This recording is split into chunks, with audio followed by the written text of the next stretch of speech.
आज की इस वीडियो में हम क्वेश्चन नंबर 11 से लेकर के आगे क्वेश्चन करेंगे। पिछली वीडियो में मैंने क्वेश्चन नंबर 10 तक कवर कर रखा है, तो आगे हम ये क्वेश्चन करेंगे। ठीक है, तो क्वेश्चन कह रहा है 11 question, the fourth term of an AP is 11। Fourth term हमें क्या दिया हुआ है, 11 दिया हुआ है। तो इसे मैं लिख देता हूँ A फोर्थ, वो दिया हमें 11, A फोर्थ लिख देता हूँ A plus 3D equal to 11। Equation number 1 first condition.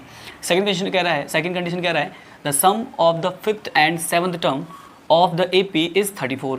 यानी कि फिफ्थ टर्म यानी कि मैं लिख सकता हूँ A5 प्लस सेवन्थ टर्म यानी A7, इन दोनों का जो सम है वो कितना हो रहा है, प्लस हो रहा है, यानी कि 34 हो रहा है। तो A5 को लिख सकता हूँ मैं, और हमें फाइंड करना है सिर्फ कॉमन डिफरेंस।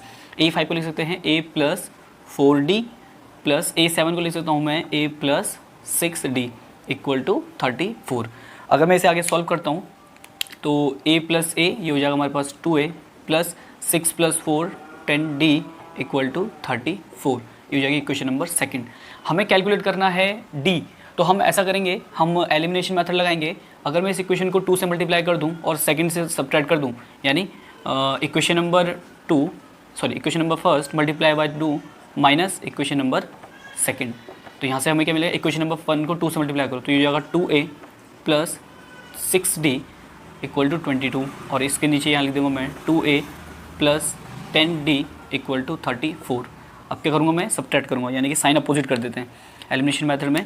यहाँ पे माइनस प्लस का माइनस प्लस का माइनस, तो 2A कैंसिल हो गया, ये प्लस माइनस, ये है प्लस का 6D और ये माइनस का, तो यहाँ पे हो जाएगा माइनस का 4D इक्वल टू, ये आपका माइनस का 34 है, ये प्लस का 22 है, तो यहाँ से बचेगा आपका 12 माइनस का, तो D इक्वल टू माइनस से माइनस कैंसिल, 4 3 जा 12, तो हमारे पास D इक्वल टू 3। हम इससे सिर्फ कॉमन डिफरेंस पूछा है, तो D इक्वल टू 3। अगर आपको A निकालना हो, फर्स्ट टर्म निकालना हो, तो हम दिस D की वैल्यू या तो इक्वेशन नंबर 1 में रख देंगे यहाँ पर, या फिर हम इक्वेशन नंबर सेकंड में रख देंगे। अब आप यहाँ पर रखोगे तो D की वैल्यू जाएगी 3 3 जा 9, और 11 में से 9 सब्ट्रैक्ट करोगे 2, तो A की वैल्यू यहाँ से क्या आ जाएगी, 2 आ जाएगी।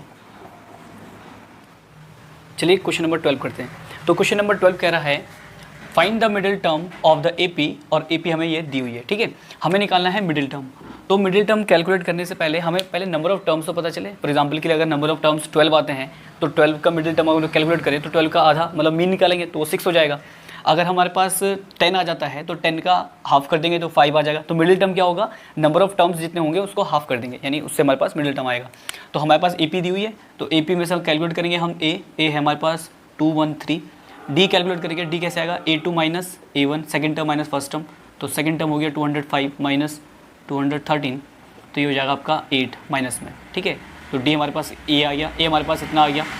अब हमें कैलकुलेट करना है, और AN भी हमें गिवन है, यहाँ से AN क्या है, लास्ट टर्म कितना हमारे पास 37।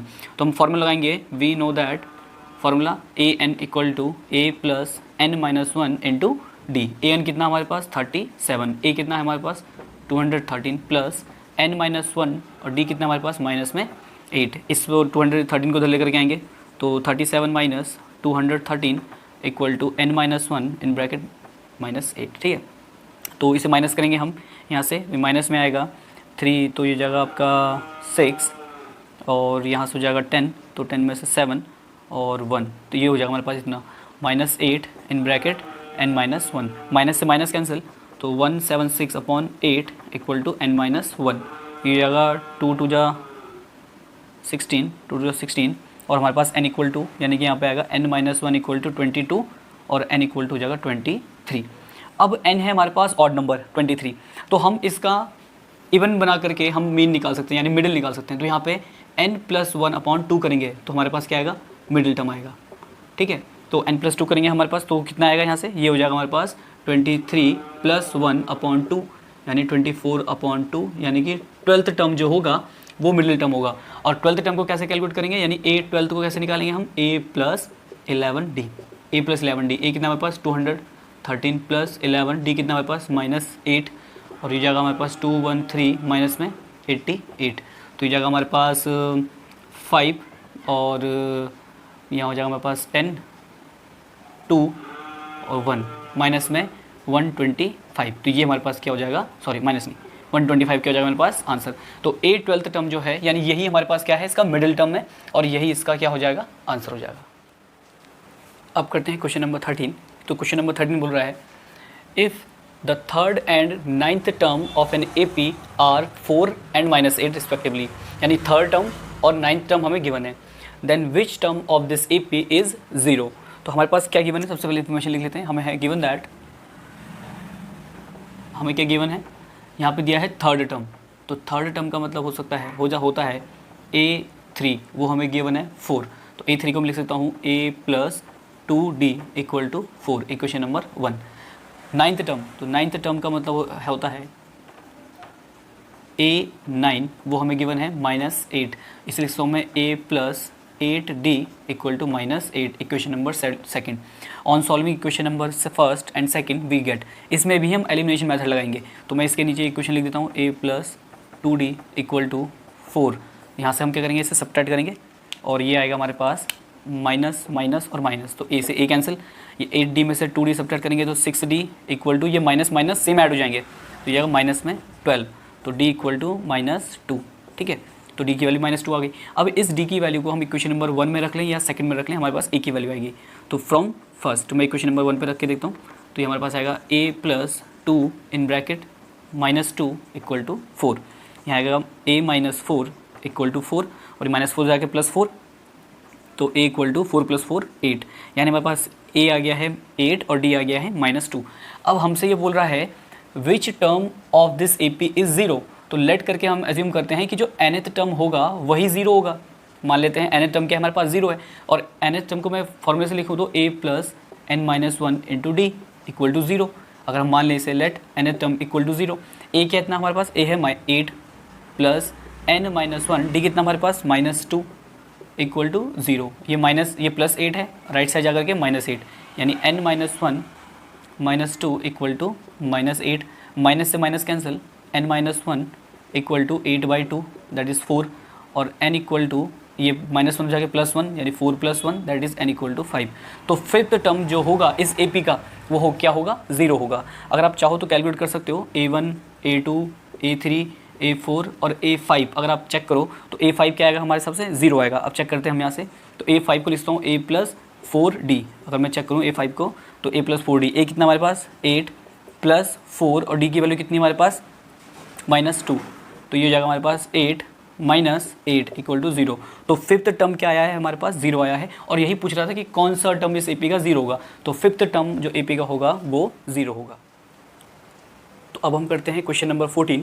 क्वेश्चन नंबर 14 कह रहा है the eighth term of an AP is 0। तो जो कंडीशन हमें दी है वो हम लिख लेते हैं, given that eighth term of an AP is 0। Eighth term मतलब A8 इक्वल टू 0। A8 को लिखता हूँ A plus 7D equal to 0, equation number 1 बना लेते हैं, ठीक है। Prove that its 38th term is 3 times its 18th term, यानी इसका जो 38th टर्म होगा यानी A38 वो क्या होगा 3 टाइम्स इट्स 18th टर्म, यानी ये हमें प्रूव करके लाना है। इसे मान लेते हैं इक्वेशन नंबर A, ठीक है। हमें ये प्रूव करना है और हमारे पास सिर्फ ये कंडीशन गिवन है। तो हम क्या कर सकते हैं, इक्वेशन नंबर 1 से फ्रॉम फर्स्ट हम क्या कर सकते हैं, A की वैल्यू कैलकुलेट करो, तो A इक्वल टू होता है -7D। इसे मान लो इक्वेशन नंबर सेकंड। अब इस सेकंड की वैल्यू पहले इसे कन्वर्ट करते हैं A प्लस में, तो यहाँ से क्या करेंगे हम इसे, ये लिख सकता हूँ मैं A प्लस 37D, क्योंकि 38 है तो एक कम, इंटू 3 और ये जगह A plus 17D, A plus 17D। तो अब क्या करते हैं हम यहाँ से, A प्लस 37D है तो हम A की जगह क्या रखते हैं -7D, तो यहाँ रख लेते हैं हम, तो A की जगह रख लेंगे -7D plus 37D equal to 3 into A की जगह क्या रखेंगे -7D प्लस 17D। तो यहाँ से कितना हो जाएगा ये माइनस प्लस माइनस यानी कि 30D इक्वल टू 3 इंटू ये जाएगा 10 यानी 10D, तो 30D इक्वल टू 30D यानी left hand side equal to right hand side. और यही हमें क्या करना था, प्रूव करना था। ये हो गया हमारे पास हैंस प्रूव्ड। हमें क्या करना था, 38th टर्म को बताना था कि वो 3 टाइम्स इक्वल है A18 के, और यहाँ से हमारे पास वो वैल्यू इक्वल भी आ गई है। इसका मतलब जो इसका 38 टर्म है वो 18 टर्म का 3 टाइम्स है। अब हम करते हैं क्वेश्चन नंबर 15। क्वेश्चन नंबर 15 कह रहा है विच term of the AP this is first negative term, यानी कि इस AP का पहला नेगेटिव टर्म कौन सा होगा। क्योंकि हमारे पास A दिया है, A देखो A के बाद डिक्रीज हो रही ना ऑर्डर, इसका मतलब कहीं ना कहीं जाकर के नेगेटिव टर्म जरूर आएगा। तो ये बोल रहा है कि इसका पहला नेगेटिव टर्म कौन से नंबर पे आएगा। तो मान लेते हैं कि इसका पहला नेगेटिव टर्म nth नंबर पे आएगा, ठीक है। लेट कर लेते हैं हम कि जो फर्स्ट नेगेटिव टर्म आएगा, फर्स्ट नेगेटिव टर्म जो आएगा वो आएगा nth टर्म पे, ठीक है। और हमें AP दी हुई है 120, 116, 112 एंड सो ऑन। तो हमारे पास A की वैल्यू कितनी होगी 120, D कैलकुलेट करना है तो A2 माइनस A1 यानी कि 116 माइनस 120 दैट इज़ -4। हमारे पास D है और हमारे पास A है। तो अब हम क्या करेंगे, हमें ये चेक करना है ना कि कौन सा टर्म जो होगा वो नेगेटिव होगा। कोई भी वैल्यू कब नेगेटिव होगी, जब वो 0 से लेस होगी। तो जो हमारा an है, सपोज करते हैं कि वो 0 से छोटा है, यानी कि हमारे पास वो वैल्यू नेगेटिव है। तो an की वैल्यू क्या लिखेंगे, a plus n-1 into D और इज़ लेस देन 0। a की वैल्यू कितनी हमारे पास, a की वैल्यू है 120 प्लस n-1, d की वैल्यू कितनी हमारे पास -4 इज़ लेस देन इक्वल 0। तो ये हमारे पास क्या हो जाएगा 120 माइनस मल्टीप्लाई करो तो -4n minus minus plus 4 is less than equal 0। तो ये बन गया हमारे पास 124 minus 4n less than equal 0। ये 4n उधर जाकर के पॉजिटिव हो जाएगा, यानी कि ये हो जाएगा हमारे पास 124 greater than less than equal 4n। और n से अगर मैं दोनों तरफ यहाँ पे 4 से डिवाइड कर दूँ, यानी 124 डिवाइड बाई 4 और 4n डिवाइड बाई 4, तो 4 से 4 कैंसिल और यहाँ पे हमारे पास आएगा 4 3 जा 4 1 जा, यानी n की वैल्यू 31 से ग्रेटर होगी तो हमारे पास वैल्यू नेगेटिव आएगी। यानी इसका मतलब जो इसका पहला नेगेटिव टर्म आएगा वो n इक्वल टू 32 पर आएगा। क्लियर, 31 तक तो वैल्यू क्या होगी, पॉजिटिव होगी, लेकिन 31 से जैसे ही वैल्यू 32 आएगी तो उसका पहला टर्म जो आएगा वो नेगेटिव आएगा। और यही पूछ रहा है विच term of AP is negative, first term is negative. तो 32 पे हम अगर चेक करेंगे तो हमारे पास पहला टर्म जो आएगा वो नेगेटिव आएगा, ठीक है। अब हम करते हैं क्वेश्चन नंबर 16। तो क्वेश्चन नंबर 16 क्या रहा है, how many 3 digits natural numbers are divisible by 7, यानी कि कितनी ऐसी नेचुरल नंबर्स होंगे 3 डिजिट वाली जो 7 से डिविजिबल होंगी। तो 3 डिजिट जो हमारी स्टार्ट होती हैं वो होती हैं 100 से, और लास्ट कहाँ तक जाती है ये डिजिट हमारे पास 9 9 और 9 तक, क्योंकि अगर मैं 1000 कर दूंगा तो 4 डिजिट की हो जाएगी। तो हमारे पास ये है शुरुआत की और ये है एंड, लेकिन 100 डिविजिबल होना चाहिए 7 से, तो 100 तो 7 से डिविजिबल नहीं होता। तो 101 करके देखते हैं, तो 101 भी डिविजिबल नहीं होगा, 102 भी नहीं होगा, 103, 104 और 105। तो 105 पहला नंबर होगा जो 7 से डिवाइड होगा, क्योंकि 7 1 जा 7, यहाँ से 3 कैरी और उसके बाद 7 5 जा 35। तो ये पूरा डिवाइड हो जाएगा, इसलिए हमारे पास जो AP की शुरुआत होगी वो हमारे पास 105 से शुरू होगी। तो 105 इसका पहला फर्स्ट टर्म, उसका 7 ऐड करेंगे तो 112 सेकेंड टर्म, 109 थर्ड, और फाइनली लास्ट जो जाएगा हमारे पास, लास्ट वाला जो टर्म होगा वो 1999 नहीं होगा, क्योंकि उससे अगर मैं डिवाइड करके देखूंगा 7 से, तो 7 1 जा 7, यहाँ से 2, 7 4 जा 28 और कैरी 1 90, वो डिवाइड नहीं होता। तो इसका मतलब यहाँ पे मुझे क्या चाहिए होता, जो 7 की टेबल पे आया ऐसा नंबर, तो 4 यहाँ पे 7 की टेबल पे आता है, तो मैं क्या रखता हूँ 994। जब 994 रखूँ तो यहाँ पे कितना आएगा मेरे पास 14 और 7 2 जा 14, यानी कि 994 क्या होगा, वो लास्ट नंबर होगा जो 7 से डिवाइड होगा, 3 डिजिट वाला, ठीक है। तो हमें बताना है हाउ मेनी, यानी कितने टर्म ऐसे होंगे। तो इस मान लेते हैं n हमें कैलकुलेट करना है यहाँ पर, तो हमें फॉर्मूला पता है an का, an equal to a plus n-1 into D. तो an हमें क्या, हमारे पास an कितना है 994, nth टर्म मतलब लास्ट टर्म जो हमारे पास है। a कितना हमारे पास 105 प्लस n-1, d कितना है, d हमारे पास 7 है, क्योंकि 7 से डिवाइड कर रहे हैं। तो यहाँ से 994 minus 105 equal to n-1 into 7, ये आएगा हमारे पास 9 8 और 8 और n-1 7। तो 7 से डिवाइड करेंगे 8 8 9 को मैं 7 से डिवाइड करूँगा तो कितना आएगा मेरे पास 7 1 जा 7, उसके बाद 1 कैरी 7 2 जा 14, 4 7 7 जा 49, यानी कि 127 इक्वल टू n-1, ये -1 जुड़ जाएगा इधर, तो 128, यानी कि ऐसे नंबर 128 ऐसे नंबर होंगे जो 7 से डिवाइड होंगे और वो 3 डिजिट के होंगे और नेचुरल नंबर होंगे। रियल नंबर नहीं है यहाँ पर, रियल नंबर तो फिर नेगेटिव भी काउंट करते हैं, यहाँ पे सिर्फ हमें नेचुरल नंबर काउंट करने हैं। अब हम चलते हैं क्वेश्चन नंबर 17 की तरफ। तो क्वेश्चन नंबर 17 कह रहा है 2 APs have the same common difference, यानी दोनों दो AP दी हुई है और उन दोनों AP की जो कॉमन डिफरेंस है वो सेम है। The first term of one of these is -1 and that of the other is -8, यानी उसमें से किसी एक टर्म जो है, एक AP का जो पहला टर्म है वो -1 है और दूसरी AP का जो पहला टर्म है, फर्स्ट टर्म है, वो -8 है।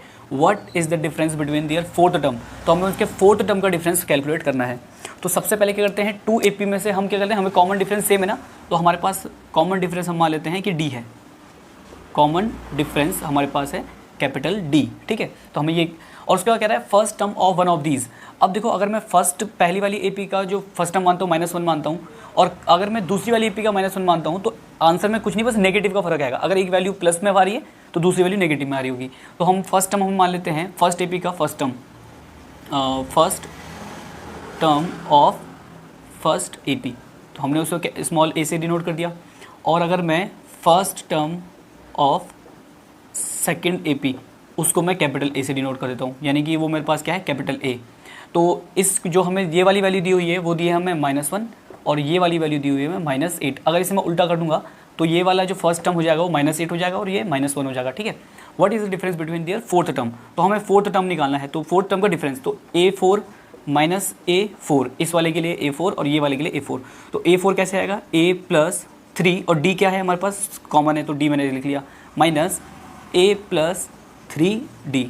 तो यहाँ से क्या रखूँगा मैं, A की वैल्यू कितनी है हमारे पास, A की वैल्यू गिवन है -1 प्लस 3D माइनस इस A की वैल्यू कितनी है -8 प्लस 3D। तो यहाँ से हो जाएगा -1 प्लस 3D और माइनस प्लस 8 माइनस 3D, तो 3D से 3D कैंसिल, और हमारे पास क्या आ जाएगा इसका आंसर +7। अब देखो मैंने इसको पहला टर्म तो -1 माना और इसका पहला टर्म मैंने -8 माना। अगर आप इसे चेंज कर दो, अगर आप इसे चेंज करके इसका पहला टर्म -8 करोगे और इसका पहला टर्म -1 करोगे, तो उस केस में आपका आंसर -7 आएगा, क्योंकि यहाँ पर -8 चल रहा होगा। तो उस केस में आपका आंसर -7 आएगा। तो या तो इसका आंसर 7 होगा या फिर इसका आंसर -7 होगा, दोनों इसके आंसर हो सकते हैं, ठीक है। अब हम करते हैं क्वेश्चन नंबर 18। तो क्वेश्चन नंबर 18 कह रहा है, if an AP the ratio of the fourth and ninth term is 1:9, यानी फोर्थ टर्म और नाइन्थ टर्म का रेशियो है 1:9, 1/3 का मतलब 1:9। और हमें कैलकुलेट करना है 12th टर्म टू 5 टर्म, यानी कि हमें A12/A5 का रेशियो कैलकुलेट करना है। तो यहाँ से क्या कर सकता हूँ मैं इसे, तो A4 को लिख सकता हूँ A+3D और A9 को लिखता हूँ A+8D इक्वल टू 1/3। तो अब क्या करता हूँ मैं, क्रॉस मल्टीप्लाई करके हम क्या, हमें क्या मिलेगा, ये होगा 3A + 9D equal to A+8D। तो A को एक तरफ और D को एक तरफ कर लेते हैं। तो यहाँ से आएगा 3A - A और ये हो जाएगा हमारे पास 8D - 9D। तो यहाँ से कितना आएगा, 2A इक्वल टू -D। अब यहाँ से अगर आप रेशियो निकालना चाहो तो A रेशियो निकाल सकते हो। ये हमारे पास क्या आ जाएगा, या तो इसकी वैल्यू ऐसे रहने दो 2A की वैल्यू, ठीक है। तो इसके रख लेते हैं वैल्यू को। हमें चाहिए ratio A12 ratio A5। A12 को लिखता हूँ A+11D अपॉन A प्लस, इसको लिखता हूँ A5 को लिखता हूँ A+4D। अब हम इस D की वैल्यू को अगर मैं D दोनों तरफ D से मतलब माइनस से मल्टीप्लाई कर दूँ तो हमारे पास D की वैल्यू कितनी आएगी, तो ये हो जाएगा हमारे पास D की वैल्यू आ जाएगी -2A, और इस D की वैल्यू को हम यहाँ पुट कर लेते हैं। तो A+11 इन ब्रैकेट -2A और upon A+4 in bracket D की वैल्यू कितनी -2A। तो हमारे पास कितना आएगा, ये होगा A -22A upon A -8A। तो ये जाएगा माइनस में 21A अपॉन -7A, माइनस से माइनस कैंसिल, A से A कैंसिल, यानी 21/7 दैट इज़ 3/1, और रेशियो बन करके आएगा 3:1। तो ये हमारा क्या हो जाएगा इसका आंसर, यानी 12th टर्म और 5th टर्म का जो रेशियो आएगा वो आएगा 3:1। अब हम बढ़ते हैं क्वेश्चन नंबर 19। तो क्वेश्चन नंबर 19 कह रहा है, find the 7th term from the end of the AP। आपको शुरुआत से नहीं लाना 7th टर्म, आपको एंड से 7th टर्म का कैलकुलेट करना है। तो एंड से कैलकुलेट करने से अच्छा इसको आप क्या करो, AP को ही आप रिवर्स के फॉर्म में लिख दो, यानी 184। अब यहाँ पे डिफरेंस कितने का आ रहा है, तो अगर मैं चेक करूँ यहाँ 3 का डिफरेंस है, तो नेक्स्ट होगा 181 और नेक्स्ट होगा 178, ऐसे करते करते चलेगा, 3 का डिफरेंस आएगा यहाँ पर भी, और लास्ट में हमारे पास वही आएंगे 13, 10 और 7। तो अगर आप AP को फॉरवर्ड से निकालोगे तो इसके लिए आपका A हो जाएगा, D हो जाएगा 3 और 7th टर्म आराम से कैलकुलेट हो जाएगा। लेकिन एंड से कैलकुलेट करना है तो इस AP को ही पलट दो, AP को पलट दिया मैंने और ये कैलकुलेट कर दिया, ठीक है।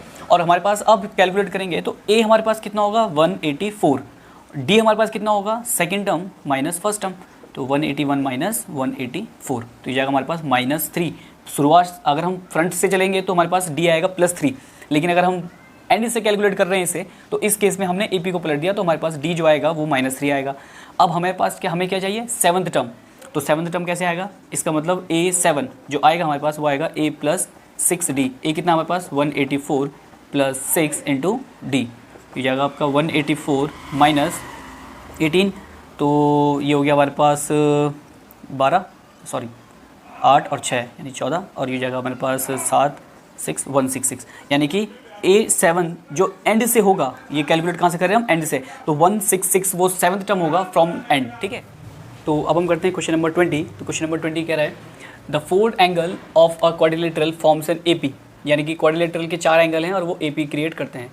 If the sum of the first 3 angles is twice the fourth angle, find all the angle. तो हमें क्या करना है, सारे एंगल कैलकुलेट करने हैं। और अगर ये कह रहा है कि अगर AP बना रहा है कोई 4 एंगल का क्वाड्रिलेटरल, तो इसका मतलब क्या है, इसका मतलब है हमारे पास कि पहला जो एंगल है वो A होगा, दूसरा एंगल A+D, तीसरा होगा A+2D और लास्ट वन इज A+3D। इसे मैं डिनोट करता हूँ, एंगल A मान लेते हैं, इसे एंगल B कर लेते हैं कंसिडर, इसे एंगल C और इसे एंगल D। तो इसने कहा, हमें पता है, एक पॉइंट हमें पता होता है, we know that sum of all angles of a quadrilateral is 360, ठीक है। तो यहाँ पे आ जाएगा एंगल D = 360, और हमारे हिसाब से यहाँ पे क्या है हमारे पास, A, नेक्स्ट है A+D, नेक्स्ट A+2D, A+3D = 360। तो यहाँ से ऐड कर लेंगे, ये हो जाएगा हमारे पास 4A + 325 + 1 6D = 360। इसे बनाते हैं क्वेश्चन नंबर 1। और दूसरी इक्वेशन बनेगी अकॉर्डिंग टू क्वेश्चन। दूसरी इक्वेशन यहाँ से बनाते हैं, देखो कह रहा है कि सम ऑफ द फर्स्ट 3 एंगल, यानी angle A plus angle B plus angle C, यानी इन तीनों का सम क्या है, फोर्थ एंगल का ट्वाइस है। ये हमें क्वेश्चन अकॉर्डिंग टू क्वेश्चन दिया हुआ है। तो एंगल A को लिख सकता हूँ वो A, एंगल B को A+D, एंगल C को A+2D = 2 इन ब्रैकेट A+3D। यहाँ से कैलकुलेट करेंगे, ये हो जाएगा हमारे पास 3A + 2 + 1 3D = 2A + 6D।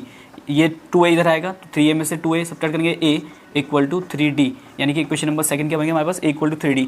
इस इक्वेशन सेकंड की वैल्यू में इक्वेशन नंबर 1 में पुट करेंगे और हमारे पास D की वैल्यू आएगी, ठीक है। लिखेंगे now putting the value of equation 2 in equation number 1 we get, यहाँ पे हो जाएगा हमारे पास 4A की जगह रखेंगे हम 3D + 6D = 360, और यहाँ से हमारे पास कितना आएगा, ये आएगा हमारे पास 12D + 6D = 360। तो ये हमारे पास 18D = 360 और D = 20, और इस D की वैल्यू हम इक्वेशन नंबर सेकंड में रखेंगे फ्रॉम सेकंड। तो हमारे पास क्या आएगा, A = 3 और D की वैल्यू कितनी है 20, यानी कि 60। तो A की वैल्यू हमें मिल गई और D की वैल्यू मिल गई। तो अब हमें एंगल्स चाहिए, तो एंगल हमारे पास क्या है, एंगल A है हमारे पास A, और इसकी वैल्यू कितनी है 60, तो पहला आंसर ये हो जाएगा, ठीक है। दूसरा है हमारे पास एंगल B, उसको लिख रहा है हमें A+D, तो A कितना हमारे पास 60 + 20 दैट इज़ 80, दूसरा एंगल। एंगल C है हमारे पास A+2D, वो होगा हमारे पास A+2 × D, यानी कि हो जाएगा 60 + 40 दैट इज़ 100 डिग्री, और एंगल D जो होगा वो होगा A+3D, यानी 60 + 3 × 20 दैट इज़ 60 + 60 दैट इज़ 120। तो हमारे पास angle A 60 degree, angle B 80 degree, angle C 100 degree और एंगल D 120 डिग्री। तो ये इसके क्या होंगे हमारे पास आंसर हो जाएंगे। तो क्वाड्रिलेटरल के जो एंगल है वो ये है हमारे पास। अब हम करते हैं क्वेश्चन नंबर 21। तो क्वेश्चन नंबर 21 का statement, the sum of the 3 numbers in AP is -3 and their product is 8, find the numbers. तो हमें क्या गिवन है, हमें गिवन है 3 नंबर का जो सम है, मान लो A1 + A2 + A3, ये है हमारे पास -3, इसे मान लेते हैं क्वेश्चन नंबर 1। और दूसरा एक स्टेटमेंट जो है, प्रोडक्ट ऑफ देयर फर्स्ट मतलब 3 टर्म्स, तो A1 × A2 × A3 = 8। हमारे पास ये दो इक्वेशन, दो कंडीशन दी हुई है। अब A1 को मैं लेट कर लेता हूँ, सपोज करके late A1 = A - D, A2 = A और A3 = A+D। मैंने ये कंसिडर कर लिया है, क्योंकि अगर मैं AP देखूँ, हमने AP पढ़ी है A+D, A+2D। अब आपके मन में ये भी आ रहा हो कि भैया ने ये क्यों नहीं रखा, A+D और A+2D क्यों नहीं रखा A1 A2 A3 की जगह पर। मैंने इसलिए नहीं रखा क्योंकि ये जो D है, यहाँ से ये वैल्यू कैंसिल भी होनी चाहिए ना, क्योंकि मैं तीनों का सम करूँगा तो ये +D -D कैंसिल होगा, तब A की वैल्यू आएगी। इस केस में अगर मैं A से D माइनस कर दूंगा तो मुझे इससे पीछे वाला टर्म मिल जाएगा, तो इसलिए मैंने A1 की जगह रखा है A - D, फिर A और A+D, तो ये 3 टर्म हो जाएंगे। कभी अगर 5 टर्म की बात करें तो आप उससे ये भी ले सकते हो कि 5 टर्म्स का सम अगर इतना है, तो आप क्या करोगे, इससे पिछले वाला A - D और इससे पीछे वाला A - 2D, उससे क्या होगा A - 2D, A+2D, A+D, A - D, और तब आपके 5 पे इक्वल टू वैल्यू आएगी। तो सेम आप यहाँ पे करेंगे, तो हमारे पास A1 A2 A3 यहाँ पे दिया हुआ है, तो अकॉर्डिंग टू क्वेश्चन या फ्रॉम फर्स्ट हम कह सकते हैं A-D प्लस A और A प्लस D की वैल्यू हमें गिवन है -3 फ्रॉम फर्स्ट। A1 की जगह वैल्यू रखी, A2 की जगह और A3 की जगह। अब क्या हो, -D से +D कैंसिल और 3A इक्वल टू -3 और A इक्वल टू आ गया -1। ये हमारे पास पहली कंडीशन।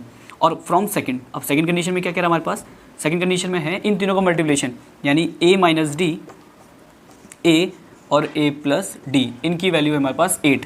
तो इसको अगर मैं साइड करता हूँ, यहाँ लिखता हूँ A-D A plus D equal to 8। तो ये फॉर्मूला है A प्लस B है A माइनस बी का, तो यहाँ पे लिख सकता हूँ मैं, ये होता है A² माइनस B² यानी कि D² इक्वल टू दिस। अब यहाँ पे A की वैल्यू रखो, तो A की वैल्यू रखूँगा मैं -1, यानी यहाँ से रखूँगा मैं A की वैल्यू, तो ये हो जाएगा हमारे पास -1 इन ब्रैकेट -1 का स्क्वायर तो +1 माइनस D² इक्वल टू 8। अब क्या और माइनस से मल्टीप्लाई करो तो -1 और minus plus D² equal to 8, ये -1 हो जाएगा +1 यानी D² इक्वल टू 9, और तो D की वैल्यू हो जाएगी हमारे पास +-3। अगर हम प्लस साइन को लेते हैं, यानी कि टेकिंग पॉजिटिव साइन, D की वैल्यू अगर मैं पॉजिटिव लेता हूँ तो हमारे पास क्या आएगी, D इक्वल टू अगर +3 लेते हैं तो हमारे पास क्या कंडीशन बनेगी, तो पहला टर्म क्या बनेगा हमारे पास, पहला टर्म बनेगा A1 जो बनेगा हमारे पास A-D, यानी कि A कितना हमारे पास, A है -1 और ये हमारे पास +3 यानी कि ये जाएगा 2। A2 जो होगा हमारे पास वो होगा हमारे पास A, यानी कि A कितना हमारे पास -1। A3 जो बनेगा हमारे पास वो बनेगा A प्लस D, यानी कि A कितना है -1 प्लस D कितना हमारे पास 3। ये जगह हमारे पास A-D, ओके सॉरी यहाँ पे जाएगा A- दिस, ठीक है -D, तो जगह हमारे पास -4 और A प्लस D रखूँगा तो A प्लस D में क्या हो जाएगा हमारे पास, ये जगह 2। तो AP जो बनेगी हमारे पास वो बनेगी -4, -1, 2। तो ये भी इसका आंसर होता है। और अगर आप चाहो तो इसमें आप नेगेटिव साइन लेकर के भी सॉल्व कर सकते हो, टेकिंग नेगेटिव साइन, तो उसमें क्या होगा हमारे पास, D की वैल्यू आ जाएगी -3। तो पहला टर्म जो आएगा हमारे पास A-D वो आएगा, A की वैल्यू कितनी -1 और D की वैल्यू हमारे पास -3 यानी प्लस, तो -1 + 3 यानी कि 2, पहला टर्म ये हो जाएगा। A2 जो आएगा वो A ही आएगा, तो हमारे पास A2 की वैल्यू कितनी है हमारे पास -1 और A3 जो आएगा हमारे पास A प्लस D, यानी कि A कितना है -1 प्लस D की वैल्यू कितनी है -3 यानी कि जाएगा -1 -3 यानी -4। तो हमारे पास उस टाइम पर A भी बनेगी 2, -1, -4। तो ये भी इसका आंसर हो सकता है, ठीक है। तो दोनों आंसर हो सकते हैं इसके। अब हम करते हैं क्वेश्चन नंबर 22। तो क्वेश्चन नंबर 2 कह रहा है, 22 कह रहा है, Ram Prasad saved 10 rupees in the first week if the year and then increased his weekly savings by this rupees. If in the nth week his savings become this rupees, find n। तो हमें n calculate करना है कि उसकी value n मतलब कितने week के बाद उसकी वैल्यू इतनी हो गई। तो nth टर्म का फॉर्मूला यहाँ पे लगेगा।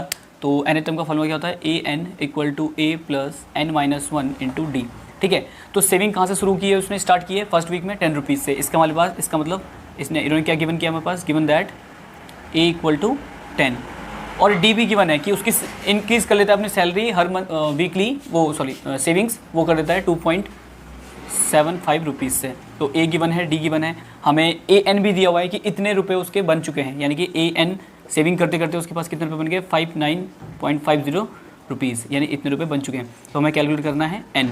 तो फॉर्मूले पे रखेंगे तो यहाँ से जाएगा 5950 इक्वल टू ए है 10 प्लस n-1, डी कितना हमारे पास 2.75। तो यहाँ रखेंगे हम इसे, ये होगा माइनस, यानी कि 5950 माइनस 10 इक्वल टू n-1 2.75।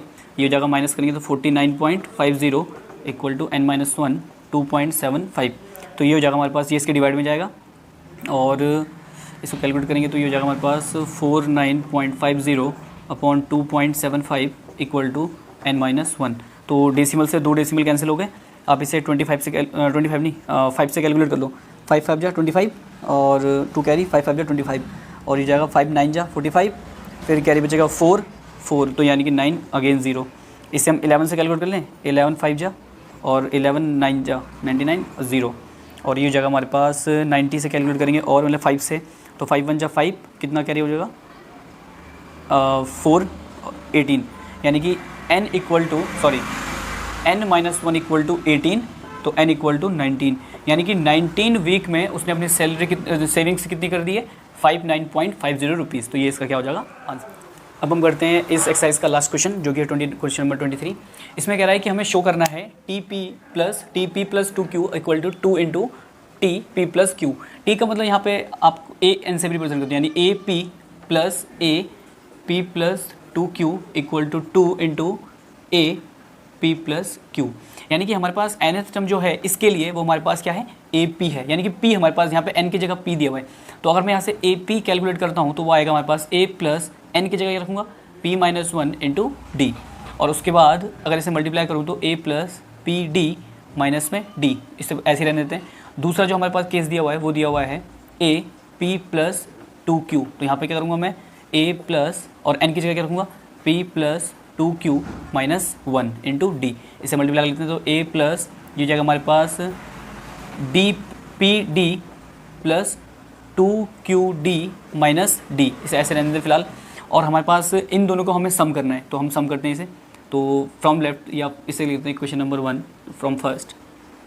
हम क्या करेंगे, हम लिख सकते हैं इसे ए पी प्लस ए पी प्लस 2q, इसको क्या लिखूँगा मैं, इसे लिख सकता हूँ मैं यहाँ पे a plus P D minus D plus a plus P D plus 2q d minus D, और यहाँ से क्या हो जाएगा a प्लस ए, ये जगह हमारे पास 2a plus P D plus P D, तो जगह 2pd, और d और d ऐड हो जाएंगे तो माइनस में 2d, और हमारे पास बच रहा है ये प्लस 2qd, यानी कि देखो ये वाला और ये वाला ऐड किया तो 2a हो गया, और pd और pd ऐड किया तो 2pd हो गया, माइनस और माइनस ऐड किया तो माइनस 2d हो गया, और 2qd तो पहले से सबसे क्या है 2 कॉमन, तो 2 कॉमन ले लिया मैंने, और ये बन गया a plus P D plus plus वाले को पहले लिखता हूँ मैं qd माइनस डी, ये हमारे पास बचा, और इसे लिख सकता हूँ मैं 2, इसे लिख सकता हूँ मैं a प्लस, अगर यहाँ से d कॉमन ले लें तो हमारे पास बनेगा p plus Q minus 1 D, और ये आपको लगने फॉर्मूला होगा a plus N minus 1, N क्या है हमारे पास ये वाला, तो ये जगह a plus N minus 1 into D, तो ये जगह 2 in bracket a p plus Q, क्योंकि मैं क्या लिख सकता हूँ इसे a p प्लस क्यू को लिख सकता हूँ मैं a प्लस एन की जगह क्या है p plus Q minus 1 into D, और यहाँ से हमने इसकी वैल्यू पुट कर दी, और यही हमारा क्या है राइट हैंड साइड, तो यही हो गया हमारे पास हैंस प्रूव्ड, ये इसका आंसर है। तो इसी के साथ ये एक्सरसाइज पूरी खत्म होती है, और नेक्स्ट एक्सरसाइज जो है वो सम पे बेस है, तो हम वो एक्सरसाइज नेक्स्ट वीडियो में कवर करेंगे।